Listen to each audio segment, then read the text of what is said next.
in the fury and chaos of World War II, when nations clashed and ideologies tore the world apart. Most stories we hear are of valor on the battlefield, of strategic genius, and of heartbreaking loss. But what if I told you about a different kind of courage?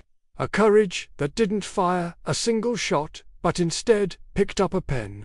This is the incredible and largely untold story of a soldier who, surrounded by the deafening roar of war, chose to whisper.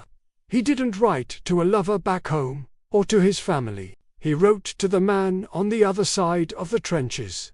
His enemy, imagine this. Your Lieutenant Karl Schmidt, a young German officer stationed on the brutal Eastern Front. The year is 1943. Every day is a struggle for survival. The air is thick with tension, the ground frozen solid, and the faces of your comrades are etched with fear and exhaustion. Your orders are clear. See the Soviet soldiers as the enemy, nothing more. Dehumanize them, fight them, defeat them. It's a simple, brutal equation for survival. But Karl was a philosopher before he was a soldier. He saw more than just uniforms and flags. He saw people. And one day, something shifted. Across the desolate no man's land, through his field binoculars, Karl didn't just see a target. He saw a man, much like himself. A young Soviet lieutenant, huddled against the cold, perhaps thinking of his own family, his own life before this madness. An overwhelming thought struck Karl. What if I could just talk to him? It was a thought so dangerous, so contrary to everything he was supposed to believe, that it could get him court-martialed, or worse. But the idea took root. He felt a profound, almost spiritual need to connect, to pierce the veil of hatred that war had thrown over them. He needed to know if the man on the other side was just as human as he was. So, he took the biggest risk of his life.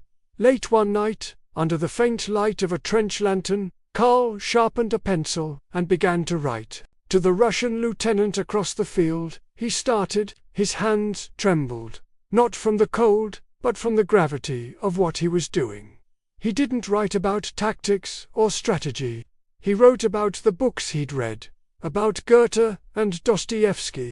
He wrote about the feeling of the sun on his face back home, about his dream of becoming a teacher after the war. He wrote about their shared humanity, trapped in a conflict neither of them had personally started. He was trying to build a bridge of words over a valley of death. The next challenge was even more daunting: how to deliver it. He couldn't just walk across no man's land, so he devised a plan. He tied the letter to a small, non-explosive object, a rock, wrapped in cloth, and waited for a lull in the fighting. Under the cover of early morning fog, with his heart pounding in his chest, he hurled it. The small package landed near the Soviet trench. For hours, nothing happened. Karl's mind raced. Was it found? Was it dismissed as a trick? Did they tear it up? Or, worse, would it be reported, leading to an escalation? The silence was agonizing. He had exposed a piece of his soul, and now he could only wait, suspended between hope and dread. Then, 2 days later, the reply came. It was delivered in the same way, a small projectile arcing through the sky and landing near his position. With trembling fingers, Karl retrieved it. The note was short, written in broken German. It was from Lieutenant Dmitry Volkov. Dmitry wrote that he, too, missed his home. He had been a musician, a cellist, before the war. He questioned the purpose of their fighting and admitted to Karl's letter being a strange, unexpected light in the darkness. It was a confirmation, a sign that the humanity Karl had gambled on was still there, alive and breathing, even in the heart of his enemy. A secret correspondence began. They exchanged letters every few days, a silent, fragile truce between two men. They wrote about their families, their hopes, their fears. They never discussed military information. Their letters were a sanctuary, a private world where they weren't German or Russian, but simply Karl and Dmitri. They were two souls reaching out, finding common ground amidst the craters and barbed wire.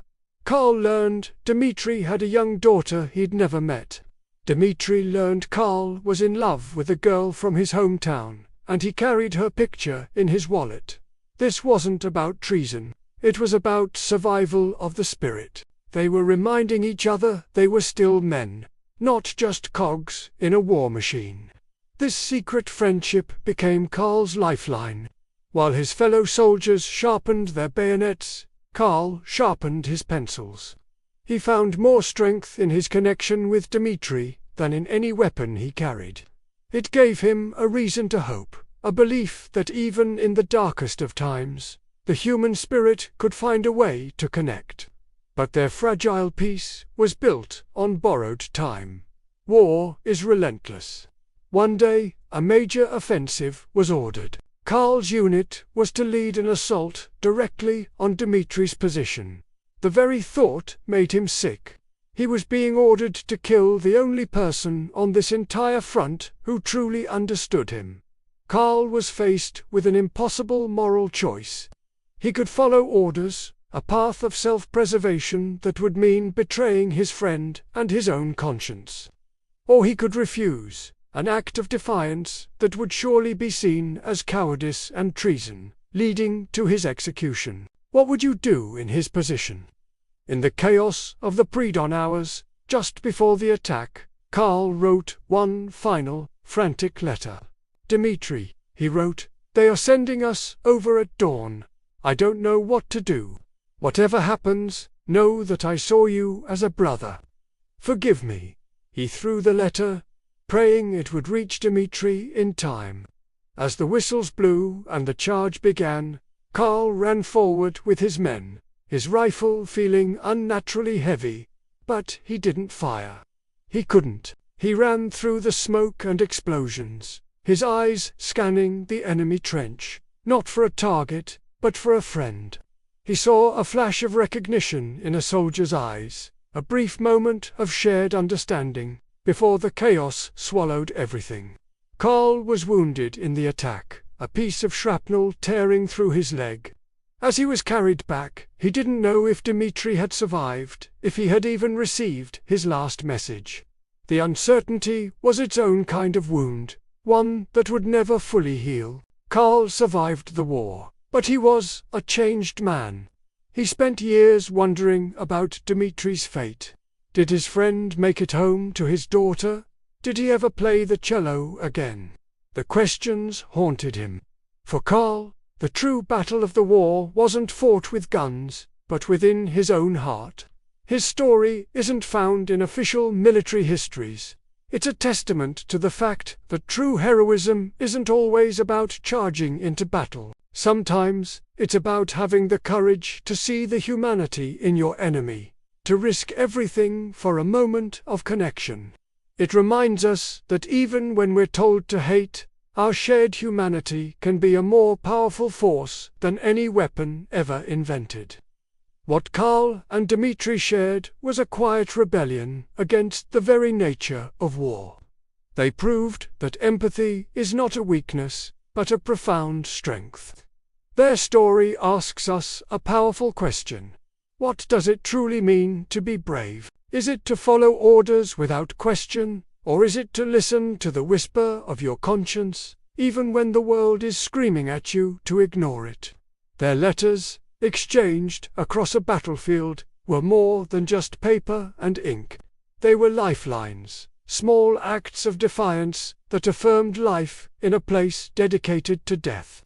Thank you for joining me on this journey into the human side of conflict. If this story moved you, please consider liking this video and subscribing for more stories that explore the depths of the human spirit. Stay curious and stay compassionate.